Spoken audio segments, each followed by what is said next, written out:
Yashoda hospitals హైటెక్ City unit kidney చికిత్స విభాగంలో అరుదైన రికార్డు నెలకొల్పిందని ప్రముఖ nephrologist doctor Rajasekhar Chakravarthy, doctor Muralinathulu తెలిపారు. మిర్యాలగూడ పట్టణంలో ఏర్పాటు చేసిన విలేకరుల సమావేశంలో వారు మాట్లాడుతూ, హైటెక్ సిటీ యశోద హాస్పిటల్ వైద్య బృందం ఇప్పటి వరకు 395 కిడ్నీ మార్పిడి శస్త్రచికిత్సలను అత్యంత విజయవంతంగా నిర్వహించినట్లు తెలిపారు. ఎంతో మంది బాధితులకు పునర్జన్మ ప్రసాదించినట్లు చెప్పారు. ఈ సందర్భంగా వైద్య నిపుణులు కిడ్నీ మార్పిడిలో తాము సాధించిన విప్లవాత్మక పురోగతిని వివరించారు. సాధారణంగా కిడ్నీ మార్పిడి రక్త గ్రూపులు కలవడం ప్రధానమన్నారు. అయితే యశోద వైద్య బృందం రక్త గ్రూపులు వేరుగా ఉన్నప్పటికీ రోగులకు కిడ్నీ మార్పిడి విజయవంతంగా పూర్తి చేసినట్లు చెప్పారు. ప్రస్తుతం వారు ఆరోగ్యకరమైన జీవితాన్ని గడుపుతున్నట్లు తెలిపారు. సమావేశంలో మార్కెటింగ్ చంద్రకాంత్ రెడ్డి పాల్గొన్నారు. సుమారు ఒక 16 మందిలో ఒకరి కిడ్నీ జబ్బు ఉంటుంది. 16 మందిలో ఒక కిడ్నీ జబ్బు ఉన్నా కానీ మనకి ఎంతమందికి తెలుసు ఆ కిడ్నీ జబ్బు ఉందని? ఒక కిడ్నీ జబ్బు 16 మందిలో ఒక కిడ్నీ జబ్బు ఉందని కూడా చాలామందికి తెలియదు. సో మనము కిడ్నీ జబ్బు, కిడ్నీ వ్యాధి అనేది వస్తూ ఉంటుంది, కానీ మనం అది ముందే కనుక్కొని చేయడం అనేది ఇంపార్టెంట్. ట్రాన్స్ప్లాంట్ అనేది తప్ప ఆప్షన్స్ మిగలవు. సో మీకు అర్థం అవ్వాల్సింది, కిడ్నీ జబ్బు ఉంటే ఈ సిమ్టమ్స్ వాపులు, మూత్రం ఆగడము, ఇంకా బీపీ లేకుండా అందరికీ ఉండాల్సిన అవసరం లేదు. 50% మందికే ఇబ్బందులు తెలుస్తుంది. అది తెలిసిన టైంకే చాలా మటుకు అప్పటికే డ్యామేజ్ అయిపోయి ఉంటుంది. అందులో ముఖ్యంగా మా నల్గొండ రీజన్స్ వచ్చి ఇట్లా 16 మందిలో ఒకరు కిడ్నీ జబ్బు ఉండే వాళ్ళకి మనం ముందుగానే కిడ్నీ జబ్బు రాకుండా ఉండే దానికి ముందే మనం టెస్ట్ చేసుకోవడం మంచిది. ఇప్పుడు మన యశోద హైటెక్ సిటీలో సుమారు ఇప్పుడు ఇంచుమించు 400 కిడ్నీ ట్రాన్స్ప్లాంట్ చేశాము. సో మీకు అది అర్థం అవుతుంది, 400 కిడ్నీ ట్రాన్స్ప్లాంట్ అంటే కిడ్నీ ట్రాన్స్ప్లాంట్ సర్జరీలు, కిడ్నీ ట్రాన్స్ప్లాంట్ అయినట్టు కాదు. 400 కుటుంబాలకి మనం ఒక జీవితం ఇచ్చినట్టు. 400 కుటుంబాలు జీవితం తిరిగి నార్మల్ జీవితంకి వెళ్ళాయి.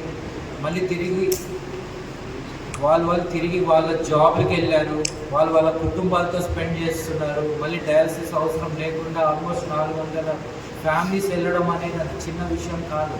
సో 400 ట్రాన్స్ప్లాంట్, 400 సర్జరీస్ కంటే మనం చూడాల్సింది 400 మందికి ఒక జీవితంని మన ట్రాన్స్ప్లాంట్ ద్వారా మనం ఆ కుటుంబాలకి ఒక హోప్ ఇవ్వడం అనేది జరిగింది. సో ఎంతోమంది వాటిల్లో ఒక అమ్మ ఇవ్వడము, ఒక బ్రదర్ ఇవ్వడము, ఒక సిస్టర్ ఇవ్వడము, ముఖ్యంగా వాళ్ళ భార్యలు ఇవ్వడము, వాళ్ళ భర్తలు ఇవ్వడం, ఇలా చాలా రకాలు అనేక మంది వాళ్ళకి ఒక కుటుంబం ద్వారా వాళ్ళకి హెల్ప్ చేయడం, ఆ భగవంతుడి ఆశీర్వాదంతో వాళ్ళు ముందు వచ్చి ఇవ్వడం అనేది, వాళ్ళకి ఒక తిరిగి లైఫ్ ఇవ్వడం అనేది అది చాలా పెద్ద విషయము. ఒక మనిషికి ఇంకో సెకండ్ లైఫ్ ఇచ్చినట్టు అది మన ట్రాన్స్ప్లాంట్ ద్వారా. సో మన యశోద హాస్పిటల్స్ హైటెక్ సిటీలో చాలా మటుకు హై రిస్క్ ట్రాన్స్ప్లాంట్లు, అంటే సెకండ్ ట్రాన్స్ప్లాంట్, థర్డ్ ట్రాన్స్ప్లాంట్లు, వేరే ఒక బ్లడ్ గ్రూప్ చేసిన ట్రాన్స్ప్లాంట్స్ ఇంచుమించు 400లో ఆల్మోస్ట్ 50 పైనే మనం వేరే బ్లడ్ గ్రూప్ చేసిన ట్రాన్స్ప్లాంట్స్ చేసాము. ఆల్మోస్ట్ హై రిస్క్ ట్రాన్స్ప్లాంట్స్ ఎక్కువ చేసాము. సో అలానే వాళ్ళకి ముందు రకం కిడ్నీ జబ్బు ఉండి మళ్ళీ తిరిగి వచ్చే అవకాశాలు ఎక్కువ ఉండే దాంట్లో కూడా ఇప్పుడు ఈ మధ్య రీసెంట్గా మనం ఆల్మోస్ట్ వరల్డ్లోనే ఇట్లాంటి ఒక ఫస్ట్ ట్రాన్స్ప్లాంట్ మన యశోద హాస్పిటల్స్ హైటెక్ సిటీలో ఒక అమ్మాయికి చేసాము, ఒక 20 ఏళ్ళ అమ్మాయి. సో వాళ్ళకి ఎంత ట్రాన్స్ప్లాంట్ చేసినా 90% మళ్ళీ రిస్క్ వచ్చే స్టేజ్లో కూడా ఇప్పుడు ఆల్మోస్ట్ 3 months నుంచి మంచిగా కిడ్నీ మెయింటైన్ చేసి డయాలసిస్ లేకుండా ట్రాన్స్ప్లాంట్ ద్వారా తిరిగి మళ్ళీ నార్మల్ లైఫ్కి వచ్చి తన ఎడ్యుకేషన్ కంటిన్యూ చేసుకుంటూ ఉంటారు. సో మనం ఆలోచించాల్సింది 400 మంది మళ్ళీ కుటుంబాలకి మన ఒక హోప్ ఇచ్చి వాళ్ళకు ఒక ఆశ చేసినామంటే అది మనం ఎంతో వాళ్ళకి చేసిన అది మనం చేయగలిగిన దీనికంటే ఇంకేముంటుంది. వాళ్ళకి ఇప్పుడు ఒక డయాలసిస్ ఒక మనిషి వెళ్ళాలంటే సుమారు ఎంత టైం స్పెండ్ చేయాల్సి వస్తుంది?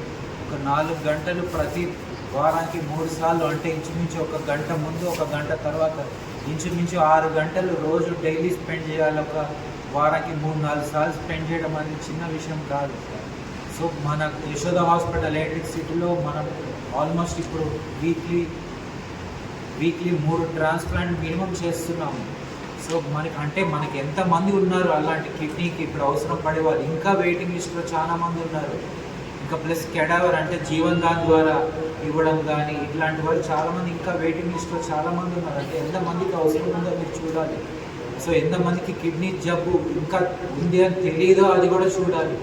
సో మన యశోద హాస్పిటల్ ఐసిటీలో ట్రాన్స్ప్లాంటే కాకుండా ఇంకా క్రిటికల్ కేర్ అంటే ఎంతో మందికి కొత్త రకం ఈ కంటిన్యూస్ 24 గంటలు చేసే డయాలసిస్ కానీ, పాయిజనింగ్ కేసెస్కి రకరకాలు చేసే ఫిల్టర్స్ కానీ, ఏదో టెంపరీగా కిడ్నీ జబ్బు పెరిగి మళ్ళీ తిరిగి నార్మల్ లైఫ్కి డయాలసిస్ లేకుండా వచ్చే చాలామంది కానీ, ఇంకా మన డయాలసిస్ సెంటర్స్ ఆల్మోస్ట్ ఇంచుమించు ఇప్పుడు 4,000 మందికి డయాలసిస్ అవుతున్నాయి నెలకి. సో ఎంతమంది ఉన్నట్టు మీకు అర్థం అవ్వాల్సింది. సో మనం ఇప్పుడు సుమారు 20 మందిలో అంటే 100లో మనం ఇప్పుడు టెస్ట్ చేస్తే 20 మందికి ఇంచుమించు కిడ్నీ జబ్బు ఉందని తెలుస్తుంది. కానీ 20 మందికి ముందు తెలియదు కదా, టెస్ట్ చేస్తేనే కదా తెలుస్తుంది. సో ఇవన్నీ మనకి మీ మీడియా మిత్రుల ద్వారా ఇంకా ప్రెస్ మీట్ వాళ్ళతో మనం చెప్పాల్సింది ఏంటి అంటే, ముఖ్యంగా బీపీ ఉన్నవాళ్ళు, షుగర్ ఉన్నవాళ్ళు, ఈ రెగ్యులర్గా పెయిన్ కిల్లర్స్, యాంటాసిడ్స్, ఈ గ్యాస్ టాబ్లెట్స్ వేసుకునే వాళ్ళు, వేరే మందులు వాడేవాళ్ళు, ముఖ్యంగా ఒక సింపుల్ టెస్ట్, ఒక యూరిన్ టెస్ట్, ఒక క్రియాటిన్ కిడ్నీ టెస్ట్ చేయించుకుంటే వాళ్ళు ఓన్లీ కిడ్నీ నయం అవడమే కాదు, వాళ్ళ జీవితాలే మారేదానికి ఇవన్నీ అవకాశం. ఇవన్నీ సింపుల్ ఖర్చు లేని టెస్ట్లు. ఇవన్నీ చేసుకుంటే మీ జీవితాలే బాగుపడే దానికి మనం మ్యాక్సిమం మనకి ముందుకి వచ్చి చూడొచ్చు. ఇవన్నీ మనం ముందే తెలుసుకుంటే